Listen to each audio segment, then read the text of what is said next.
This channel does not promote any violent, harmful, or illegal activities. All content provided by this channel is meant for an educational purpose only. AI নিয়ে আন্তর্জাতিক সম্মেলন রাজধানীতে 5 দিনের এই সম্মেলন চলবে শুক্রবার পর্যন্ত।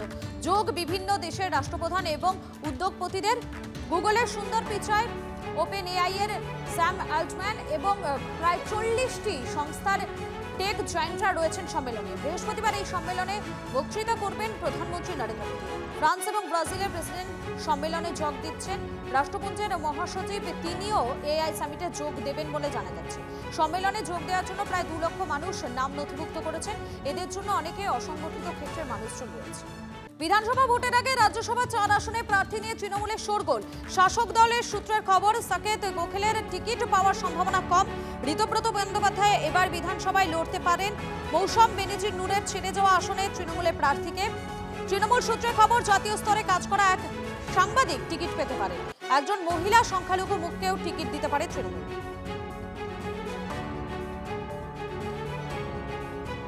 বিধানসভা ভোটের আগে রাজ্যসভা 4 আসনে প্রার্থী নিয়ে তৃণমূলের শোরগোল।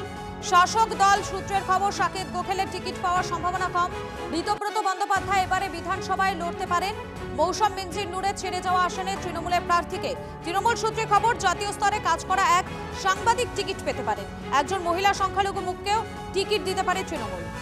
বিধানসভা ভোটের আগে রাজ্যসভায় 4 আসনে প্রার্থী নিয়ে তৃণমূলে শোরগোল। শাসক দলের সূত্রে খবর, সাকেত গোখেলের টিকিট পাওয়ার সম্ভাবনা কম। ঋতব্রত বন্দ্যোপাধ্যায় এবারে বিধানসভায় লড়তে পারেন। রবিবার থেকে বাংলা জুড়ে যুবসাথী প্রকল্পের ফর্ম ফিল আপ শুরু হয়েছে। লম্বা লাইন দেখে অনেকেই বলছেন এটাই রাজ্যের কর্মসংস্থানের আসল ছবি। কিন্তু রাজ্যে কি সত্যি কোনো রোজগার নেই? উপার্জন আছে বলেই তো 3 বছরে অট্টালিকা বানিয়ে ফেললেন পঞ্চায়েতের সদস্য। রোজগার এবং তার ভাগাভাগি নিয়ে শিলিগুড়ির কাওয়াখালী শাসকের অন্দরেই উত্তাপ পৌঁছলো চরমে। আমি টাকা তোলার মাস্টার চাইছি না, আমি জনসেবক চাইছি। যারা পারবেন তারা করবেন, আগামী দিন তারাই টিকিট পাবেন। মুখ্যমন্ত্রী অনেকদিন থেকেই বলছেন, কিন্তু তার দলের নেতারা শুনছেন তো? বিরোধীরা বললে এক কথা, করে খাওয়া, টাকা তোলা, দুর্নীতির তীরে তৃণমূলকে বিঁধছে। মহানন্দার তীরে অবৈধ জমির কারবার, চর ও নদীর পাড় দখল করে গড়ে উঠেছে বসতি, সঙ্গে অবৈধ বালির কারবার, কাঁচা টাকার রমরমা খেলা। শনিবার রাতেও ছড়ালো উত্তাপ। অভিযোগ, পঞ্চায়েত সদস্যের বালির গাড়ি আটকায় দলেরই আরেক পক্ষ। এর পাল্টা দলেরই SC/ST সেলের সভাপতি দোকানে আগুন লাগিয়ে দেওয়ার অভিযোগ পঞ্চায়েত সদস্যের দলবলের বিরুদ্ধে। দেখাবো তার দোকান, মুদির দোকান, এইভাবে আগুন দিয়ে গোটা দোকানকে পুড়িয়ে দেওয়া হয়েছে পেট্রোল দিয়ে। এবং শুধু দোকানে যাতে কেউ আসতে না পারেন সেই কারণে যে স্ল্যাব দোকানে ঢোকার সামনে, সেই স্ল্যাবকেও দুমড়ে মুচড়ে ভেঙে দেওয়া হয়েছে যাতে এই দোকান বন্ধ হয়ে যায়। পঞ্চায়েত সদস্য রাজু মণ্ডলের অট্টালিকা সম বাড়ির সামনে বিক্ষোভ দেখাতে শুরু করেন স্থানীয়রা। এখানে সেন্টিগ্রেড রাজ করতেছে, বালু পাথরের বিজনেস কাউকে করতে দিচ্ছে না। আর এখানে সরকারি জমিতে মূল পান্ডা হলো রাজু মণ্ডল। বেআইনি কাজ, কালোবাজারি সব এসব করে। রাজুর পরিবারের লোকজন বাড়ি ছাড়া। রবিবার সকাল থেকেই তাদের আর কোনো দেখা নেই। হাসপাতালের মেঝেতে শুয়ে রাজু যদিও বলেছিলেন সে নিজেই আক্রান্ত। আমি দেখতেছিলাম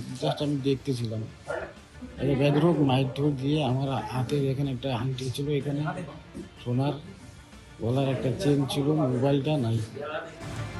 কাওয়াখালী এখন উত্তর রাজনীতিতে অন্যতম চর্চার বিষয়। শাসকের কাছে অস্বস্তি, বিরোধীদের কাছে হাতিয়ার। এটাই তো স্বাভাবিক। গরিব মানুষের রক্ত চুষে, সাধারণ মানুষের রক্ত চুষে তারা এই ধরনের বড় বড় বাড়িঘর বানিয়েছে। পুলিশকে বলেছি যথাযথ ব্যবস্থা নিতে। এর আগেও যখন ওখানে এনক্রোচমেন্ট হচ্ছিল, হাত মোবার দিয়ে সমস্তগুলোকে ভেঙে দিয়ে জায়গাগুলোকে উদ্ধার করা হয়েছে। কাওয়াখালী নামে খালি থাকলেও শিলিগুড়ির এই এলাকা এখন অবৈধ জমি, বালির কারবারে একেবারে ভরপুর।